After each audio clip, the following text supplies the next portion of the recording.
पूरा चिंतन शिविर में गंभीरता पूर्वक चिंतन किया गया और इसमें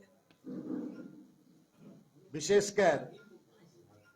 आपके झारखंड प्रदेश में जो विस्थापित और पुनर्वास का मामला, आप चाहे कहे एचसी का मामला हो, बोकारो, धनबाद, जमशेदपुर, टंडवा का मामला हो, बड़का गांव का मामला हो, मतलब प्रदेश में जितने भी विस्थापित की जो समस्याएं हैं उन पर चिंतन मंथन किया गया। और आपके जानकारी के लिए मैं बताना चाहूँगा कि इस प्रदेश में बिल्कुल सरकारी आंकड़ा है कि 22 लाख एकड़ जमीन आपका उद्योग, खनन, डैम, जलाशय, चाहे आपका अन्य कार्यों के लिए लिया गया जमीन, 22 लाख एकड़ जमीन आपका अधिग्रहित किया गया है। और इस अधिग्रहण में तकरीबन 25 लाख लोग विस्थापित हुए हैं। और ये मामला लगातार राज्य बनने के बाद जहां से विस्थापित हुए हैं लोग, इस बात को लगातार पुनर्वास के लिए मुआवजा की मांग को लेकर के लड़ाई लड़ रहे हैं। 21 साल होने के बाद भी प्रदेश में अब तक इसका समाधान नहीं हुआ है। लगातार सदन में भी मैं भी इस बातों को कई बार रखा हूं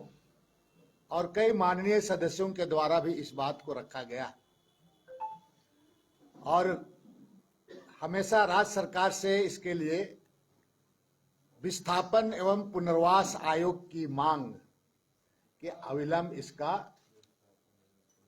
आयोग गठन किया जाना चाहिए। और अगर आयोग का गठन हो जाता है तो तकरीबन 95% जो आज इस प्रदेश में जमीन जैसे मुद्दे हैं, इन मुद्दों से इसे आयोग का गठन से समाधान हो सकता है। और इसीलिए इस मामले को लेकर चिंतन शिविर में निर्णय लिया गया कि हमारी जो इसमें कई एक और भी आदिवासियों के मामले, आपका चाहे आपका उनको सुगमता से ऋण मिले, इसको लेकर के इनकी कई संवैधानिक संस्थान है, टीआरआई हुआ, आपका टीसीडीसी हुआ, और इसी आपको जनजातीय समाज को कल्याण, उनके जो कल्याण से संबंधित जो संस्थान हैं, उनको सही तरीके से उनको एक तरफ से सुदृढ़ करते हुए उसको मजबूती से उस पर सिस्टम व्यवस्था को ठीक हो, इन तमाम चीजों के बारे में चर्चा की गई है। इसके साथ साथ जो कई एक बार जो जनजाति समुदाय का सूची से हटा दिया गया है, उनको सूचीबद्ध करने के लिए या तो राज्य सरकार को भारत सरकार के पास भेजना है, इसकी अनुशंसा। कहीं कहीं पर जाति प्रमाण पत्र जैसे मामले हैं, इन तमाम मामलों को समाधान करने के लिए जमीन का आपका कहीं कहीं पर रीसर्वे करने की आवश्यकता है। जैसे लातेहार वाला मामला है, रीसर्वे नहीं होना, जहां पर सर्वे हुआ है सर्वे का अंतिम प्रकाशन किया जाना, इन तमाम मुद्दा। और विशेषकर कांग्रेस पार्टी चिंतन शिविर में यहाँ पर स्थानीय नीति जैसे मामला पर भी चर्चा किया गया। और झारखंड प्रदेश चर्चा इस बात को भी कहेगी कि झारखंड प्रदेश में यहाँ की भाषा, यहाँ की संस्कृति, यहाँ की परंपरा और यहाँ के ऐतिहासिक पृष्ठभूमि को ध्यान में रखते हुए सरकार कोई भी नीति बनाए। और इन तमाम मुद्दों को लेकर ये जो मीटिंग में निर्णय लिया गया, जिसकी प्रति मैं दे रहा हूं, इसको माननीय हमारे जो प्रभारी हैं, ये माननीय मुख्यमंत्री को इसको और भी जो चीज चर्चाएं में बात आई, चिंतन शिविर में जिन जिन बात सामने को लाया गया है, महत्वपूर्ण बातों को, उसमें ये तमाम मुद्दे जो जनजाति मामले को लेकर के, आपका ये तमाम चीजों को लेकर के, इस सब तमाम मुद्दों को भी राज्य सरकार को हमारे जो प्रभारी, हमारे जो सीएलपी के लीडर और हमारे जो प्रदेश के अध्यक्ष, ये तमाम मिल करके माननीय मुख्यमंत्री को, मैंने राज्य सरकार को देने का काम किया। और इन तमाम चीजों को हर हालात में, चूंकि ये हमारी चुनाव में मैनिफेस्टो में भी था, इसलिए हर हालात में एक समय सीमा के अंतर्गत राज्य सरकार इसको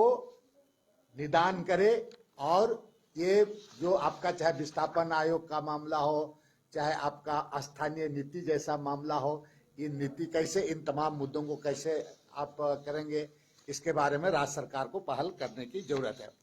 और उसी तरह से अगर कहा जाए तो प्रदेश में आपका जो यहाँ के अल्पसंख्यक मुसलमानों का, जैसे आपका मौलाना आजाद कॉलेज के जैसा के लिए आपको उनके लिए भूमि उपलब्ध कराना, मौलाना आजाद कॉलेज से संबंधित मामला है। उसी तरह से आपका उनके जो बजट का प्रावधान, जो 21-22 में जो बजट का काम प्रावधान था, 22-23 में बजट का प्रावधान को सही तरीके से रखा जाए, उनको ये तमाम चीजों को लेकर के एक प्रस्ताव दिया गया है। और ये तमाम बातों को, आप चीजों को माननीय मुख्यमंत्री तक इसको दिया जाएगा। और इसको एक समय सीमा के अंतर्गत इन महत्वपूर्ण मुद्दों को, क्योंकि जिसके लिए जिस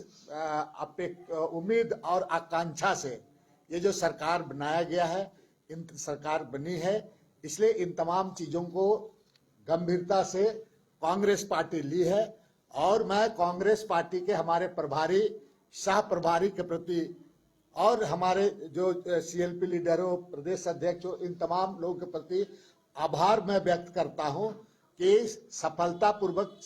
चिंतन शिविर में